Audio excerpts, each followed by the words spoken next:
नमस्कार। बहुत विचित्र बात है कि पिछले 11 साल में हमने जितना कुछ देख लिया उसके बाद भी आज कुछ लोग ये सवाल पूछते हैं कि क्या एक्चुअली महंगाई है। तो देखिए, महंगाई को आपके लिए हो सकता है महंगाई ना हो, लेकिन हो सकता है किसी के लिए महंगाई हो। आपके लिए कोई चीज़ के वो रिस्क हो और दूसरे के लिए वो डिस्ट्रक्शन हो।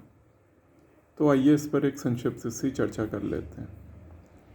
अब देखिए, जो महंगाई होती है, महंगाई लोगों को अलग अलग तरीके से प्रभावित करती है। महंगाई गरीब को अलग तरीके से प्रभावित करती है, मध्य वर्ग को अलग तरीके से प्रभावित करती है और उच्च वर्ग को अलग तरीके से प्रभावित करती है। लेकिन सबसे ज़्यादा मार महंगाई की किस पे पड़ती है? सबसे ज़्यादा महंगाई की मार पड़ती है सबसे निचले तबके पे। और ये भी कह सकते हैं क्योंकि जो मध्य वर्ग है भारत में, क्योंकि यहाँ पर इनकम्स बहुत ज़्यादा है नहीं, जो आय है उसकी असमानता है और साथ में जो धन है उसका वितरण सही नहीं है, मतलब समान वितरण नहीं है। किसी के पास बहुत अधिक पैसा है और किसी के पास बहुत कम पैसा है।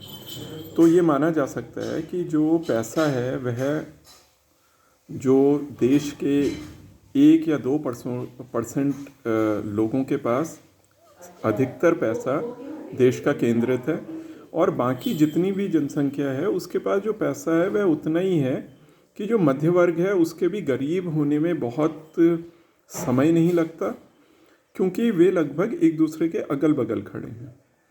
तो ऐसी स्थिति में सबसे पहली बात तो एक सवाल का यहाँ पर हम स्पष्ट कर दें कि क्यों मध्य वर्ग और गरीब को ज़्यादा महंगाई की दिक्कत होती है।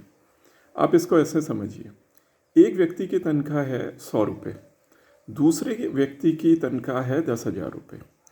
तो जो 100 रुपये वाला है, अब दोनों की जो मूलभूत खर्चे होते हैं वे लगभग बराबर होते हैं, जैसे खाने का, ठीक है, ईंधन का, ये जो बेसिक जो फूड और फ्यूल का खर्चा लगभग सबका, भले ही वह अमीर है गरीब है, उनका एक तरीके का खर्चा है या फिर वह मध्य वर्ग है।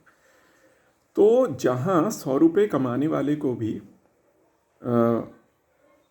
फूड में और फ्यूल में, ईंधन में और खाद्य में 30 रुपये खर्च करने पड़ेंगे, अमीर को भी उतने ही 30 रुपये खर्च करने पड़ेंगे और मध्य वर्ग को भी 30 ही रुपये खर्च करने पड़ेंगे। तो ये महंगाई के बारे में कि क्यों मध्य वर्ग को महंगाई ज़्यादा इफेक्ट करनी चाहिए, गरीब को ज़्यादा इफेक्ट करनी चाहिए, पहला वीडियो था।